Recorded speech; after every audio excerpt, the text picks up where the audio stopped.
Hey, this is Melissa at Ezra Chapter. As you can see from the title, this is going to be a word from Abba with regards to the 501c3.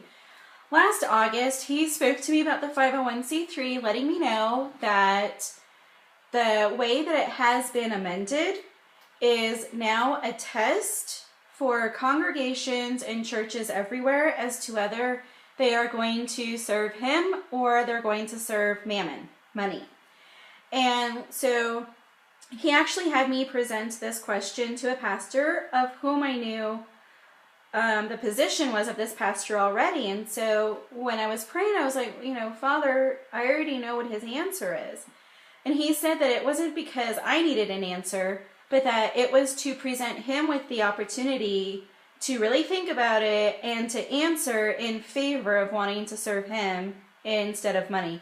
Because I knew that this pastor was in support of 501c3 and was not going to forfeit it.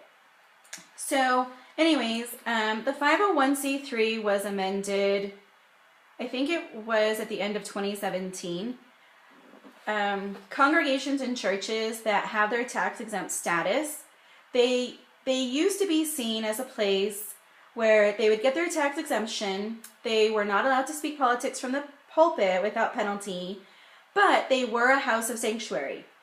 After the amendment took place, churches and congregations could keep their tax-exempt status, and they can now speak politics from the pulpit without penalty, but they are no longer a house of sanctuary. And what I heard recently from a friend who's looked into this, they also cannot speak out against homosexuality or transgender or any sort of that thing from the pulpit anymore. And so, anyways, the Father made it very clear that this was a test for congregations and churches everywhere, and it was going to show him who really was going to follow him and trust him for their financial needs, and who was going to sell out to the government. Now, the Father had me reading Ezra a couple of months ago, and I came across Ezra Chapter 7. And this is under the reign of Artashasta, who is the king of Persia. And this is the time of Ezra, who was a scribe of the Torah and well learned in Torah. And basically, Ezra felt like he was supposed to build a temple for his Eloha. And so the king said, okay, we'll go ahead and supply you with the things that you need because we don't want his wrath to fall upon us. This king did not believe or worship Ezra's Eloha. As a matter of fact, if you go to Ezra chapter 7, verse 24, it's clear that he views this Eloha as being Ezra's and not for himself. So he says, and this is the king speaking, "We further inform you that there is no authority to impose tax, excise, or toll on any of the priests, Levites, singers, gatekeepers, Nethinim, and servants of this house of Elah.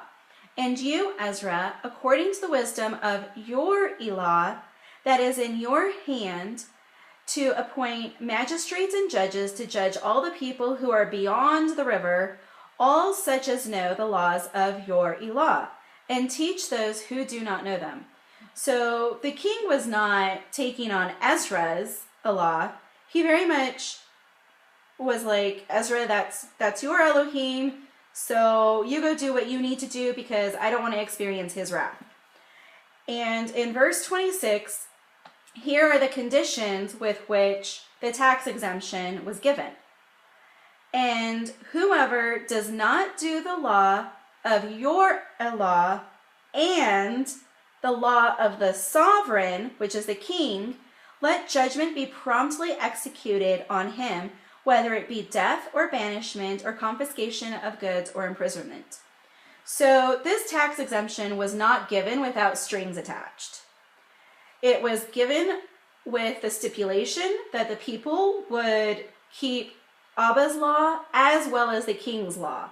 And as we know, that's not a good thing. Like, our authority is him alone. And yes, we will keep the laws of the land as long as they don't conflict or contradict his law.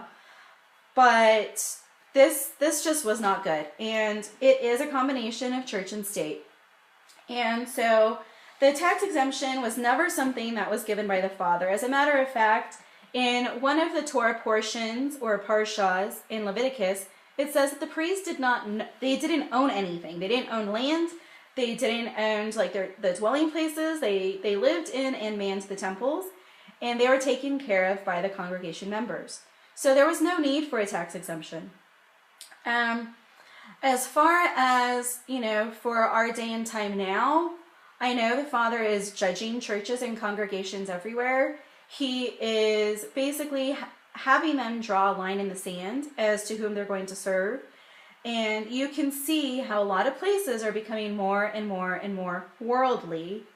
And they are getting away from his word, who he is, from proclaiming his son and proclaiming salvation. And it's just, the Father told me last summer that Shiva is in the Catholic Church. Now, that could be a number of things. It could be Shiva as in the Hindu Trinity, Shiva as in the Judaic time of mourning, or, there was one other. I don't know. Anyways, so I know that he is not pleased with churches and congregations, and he is definitely not pleased if they are going to keep their 501c3. So,